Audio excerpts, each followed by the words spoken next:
تاریکیوں سے روشنی کی طرف آپ کا رہبر نور علم میڈیا، لائک اور سبسکرائب کیجیے۔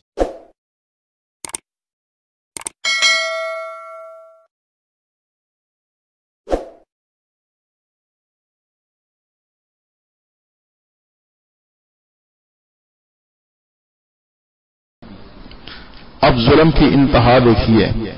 عثمان کو شہید تو کر دیا، زیادہ سے زیادہ دشمنی تو کسی کی زندگی تک ہوتی ہے نا، لیکن وہ باغی اتنے بدلے کے آگ کے اندر اتنے آگے جا چکے تھے کہ حضرت عثمان غنی رضی اللہ تعالی عنہ کو شہید کر کے ان کی اب میت کو اٹھانے کی اجازت نہیں ہے۔ باغی پھر بھی پارے دے رہے ہیں کہ عثمان کی میت کو بھی دفن کرنے کی اجازت نہیں ہے۔ ایک دن گزر گیا، کسی نے جو ہے ان کو دفن کرنے کی اجازت نہ دی۔ دوسرا دن گزر گیا، کسی کو اجازت نہ دی۔ تیسرا دن گزر گیا، کسی کو جنازہ پڑھنے کی اجازت نہیں ہے۔ چوتھا دن گزر جاتا ہے، اسی طرح کئی دن گزر گئے تو پھر آخر کار ام المؤمنین حضرت ام حبیبہ رضی اللہ تعالی عنہا، نبی اکرم صلی اللہ علیہ وسلم کی زوجہ محترمہ اور شیر کی بہن حضرت معاویہ رضی اللہ تعالی عنہ کی بہن، اعلان کرتی ہیں اپنے گھر کی چھت کے اوپر کھڑے ہو کے، کیا باغیوں، اگر آج تم نے عثمان کی میت نہ اٹھانے دی تو پھر نبی کی بیوی جو ہے میدان میں آ جائے گی، نبی کی بیوی پھر مدینہ کی گلی میں آ جائے گی، پھر نہ کہنا خبر نہ ہو۔ حضرت عثمان غنی رضی اللہ تعالی عنہ 82-83 برس کے بوڑھے انسان، اتنا بوڑھا انسان تو ویسے انسان کے ہاتھ کانپتے ہیں کسی کو مارتے ہوئے، قتل کرتے ہوئے، لیکن ان ظالموں کے دل کی آگ پھر نہ بجھی۔ اگلے دن پھر صبح حضرت نائلہ کہتی ہیں کہ میں نے یہ سمجھا کہ کوئی ہمارے حمایتی آئے ہیں، حضرت عثمان کی تدفین کرنے کے لیے کوئی آئے ہوں گے، تو وہی ظالم باغی آتے ہیں۔ میں نے کپڑا ڈال کر حضرت عثمان کے جسد کو ڈانپ دیا تھا۔ ایک باغی آگے بڑھتا ہے، چہرے سے کپڑا ہٹاتا ہے، کپڑا ہٹا کر جو ہے زور سے حضرت عثمان کے منہ کے اوپر تماچا مارتا ہے، اور دوسرا جو ہے پھر زور سے حضرت عثمان کے اوپر چوٹ لگاتا ہے جس سے ان کی پسلیاں ٹوٹ جاتی ہیں۔ تو میں کہتی ہیں کہ ظالموں، تمہارے ابھی بھی حسد کی آگ جو ہے وہ ٹھنڈی نہیں ہوئی، اب شہید ہوئے انسان کو بھی تم مار رہے ہو، اور پھر یہیں تک نہیں بلکہ ظلم یہ ہے، ظلم کی انتہا یہ ہے کہ دفن کرنے کی بھی اجازت نہیں دے رہے۔ حضرت عثمان غنی رضی اللہ تعالی عنہ کی شہادت کے اوپر اتنے ظلم ہوئے، زمین و آسمان کے فرشتے رونے لگے، حتیٰ کہ مسجد نبوی سے جنات کے رونے کی آواز 3 دن تک آتی رہی۔ 3 دن تک جنات کے رونے کی آواز آتی رہی، اور جب حضرت ام حبیبہ رضی اللہ تعالی عنہ نے کہا کہ باغی اگر آج تم نے جنازہ نہ اٹھانے دیا تو پھر نبی کی بیوی میدان عمل میں آ جائے گی، باغیوں نے دیکھا کہ اب ہوا کا رخ بدل رہا ہے، تو کہیں ایسا نہ ہو کہ ہمیں جو ہے لینے کے دینے پڑ جائیں۔ اب انہوں نے کہا کہ صرف 7 آدمی جنازے کے ساتھ جا سکتے ہیں، 7 آدمیوں سے زیادہ کسی کو اجازت نہیں ہے کہ جنازے میں ساتھ جائیں، اور پھر جنازہ بھی دن کی روشنی میں نہیں، رات کے اندھیرے میں عشاء کی نماز کے بعد لے کے جائیں۔ اس وقت باغیوں کا وہاں پر زور تھا، ان کی بات مانی۔ حضرت عثمان غنی رضی اللہ تعالی عنہ کا جنازہ چارپائی کے اوپر ڈال کر جب لے جانے لگتے ہیں، آگے آگے حضرت نائلہ رضی اللہ تعالی عنہا اپنے اسی کٹے ہوئے ہاتھ پہ چراغ رکھ کر آگے آگے جا رہی ہیں کہ جو ہاتھ جن کے اوپر وار کیا ظالموں نے اور وہ کٹ گیا، اور شہادت سے پہلے جب وار ان کے اوپر ہوا، حضرت عثمان نے کہا کہ ظالموں، تم مجھے تو مار رہے ہو، میری بیوی کو کیوں مارتے ہو، میری بیوی کے اوپر کیوں وار کرتے ہو، اللہ تمہیں تباہ و برباد کرے۔ تو کہتے ہیں کہ حضرت عثمان غنی رضی اللہ تعالیٰ عنہ نے جس چیز کے لیے جو جو بد دعا کی، ہر ایک کے لیے وہ بعد میں پوری ہوئی۔ حضرت نائلہ رضی اللہ تعالیٰ عنہا اپنے اسی کٹے ہوئے ہاتھ سے چراغ لے کر آگے آگے چل رہی ہیں، جنازے کے آگے آگے چل رہی ہیں، پیچھے پیچھے صحابہ کرام جو ہیں وہ آپ کی جنازے کی چارپائی اٹھا کر جا رہے ہیں۔ تو اب جنازے کا عالم کیا ہے؟ آپ نے جنازے تو ایسے دیکھے ہوں گے کہ جن کے اوپر لوگ پھولوں کی پتیاں پھینکتے ہیں، پھولوں کی بارش ہوتی ہے، لیکن آج نبی کے دوہرے داماد کا جنازہ ان کے گھر سے نکل رہا ہے۔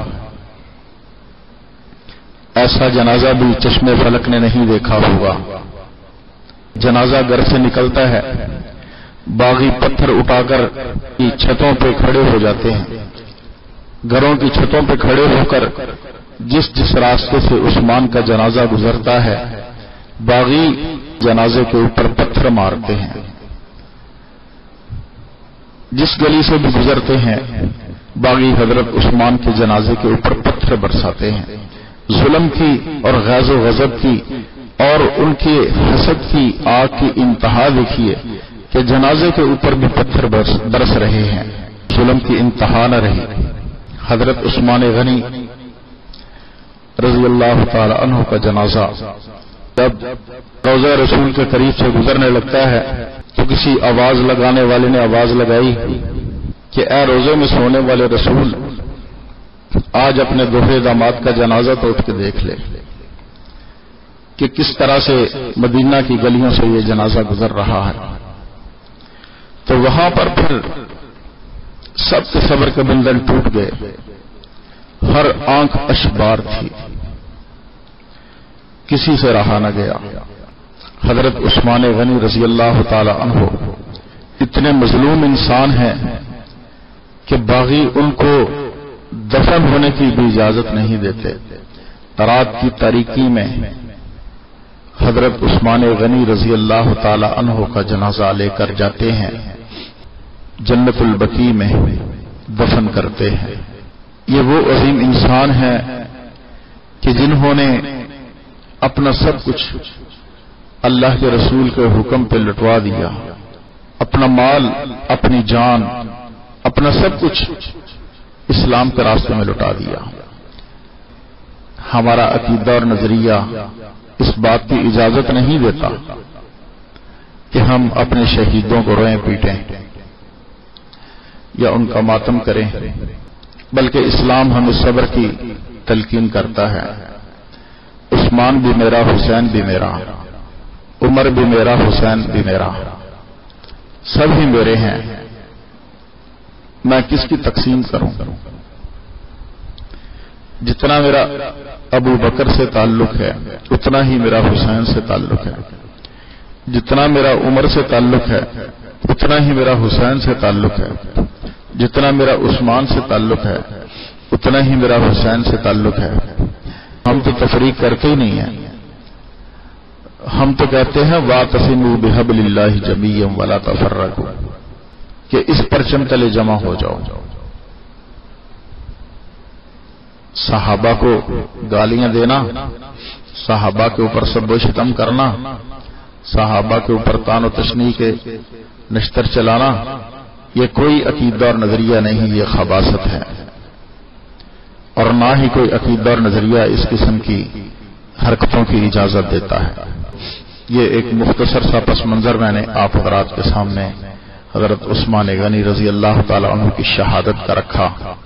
اللہ رب العزت ارشاد فرماتے ہیں، میں ان کے ساتھ ہوں جو صبر کرنے والے ہیں، وَاسْتَعِینُوا بِالصَّبْرِ وَالصَّلَاةِ إِنَّ اللَّهَ مَعَ الصَّابِرِينَ، اللہ صبر کرنے والوں کے ساتھ ہے۔ اس لیے ہم قرآن کے حکم کے اوپر عمل کرتے ہیں اور صبر کرتے ہیں۔ حضرت عثمان غنی رضی اللہ تعالی عنہ کا عشق، ان کی محبت دیکھیے، فرمان نبوت کے ساتھ، حضور صلی اللہ علیہ وسلم کے ساتھ، آپ کی وصیت کے اوپر کس طرح سے انہوں نے عمل کیا۔ اور پھر آپ کے شہر کو انہوں نے حتی الوسع یہ کوشش کی کہ یہاں پہ قتل و غارت نہ ہو، یہاں پہ کشت و خون نہ ہو، اور پھر جنازہ جب نکلا گلیوں میں گھوم گھوم کے، میں اس شعر کے ساتھ بات کو ختم کرنا چاہتا ہوں کہ کسی نے کیا خوب کہا کہ عاشق کا جنازہ ہے ذرا جھوم کے نکلے، عاشق کا جنازہ ہے ذرا جھوم کے نکلے، مدینہ کی گلیوں سے ذرا گھوم کے نکلے۔ آخر حضرت عثمان غنی رضی اللہ تعالیٰ عنہ کو مدینہ طیبہ کے قبرستان کے اندر دفن کر دیا گیا۔ اللہ رب العزت ان کے درجات کو بلند فرمائے، قیامت کے دن اللہ رب العالمین ہمیں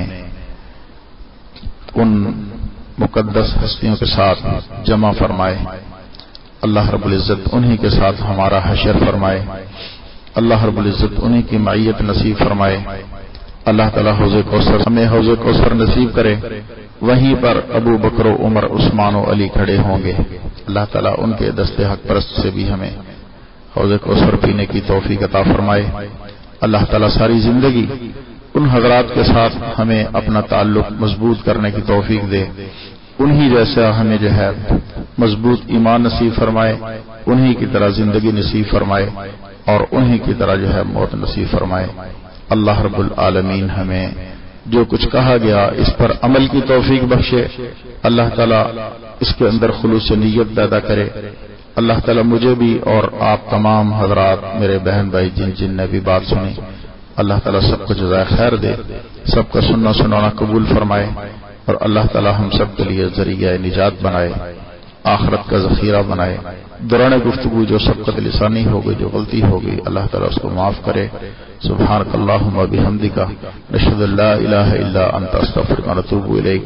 سبحان ربک رب العزت عما یصفون، وسلام علی المرسلین، والحمد للہ رب العالمین۔ السلام علیکم ورحمۃ اللہ وبرکاتہ۔ تاریکیوں سے روشنی کی طرف آپ کا رہبر نور علم میڈیا، لائک اور سبسکرائب کیجیے۔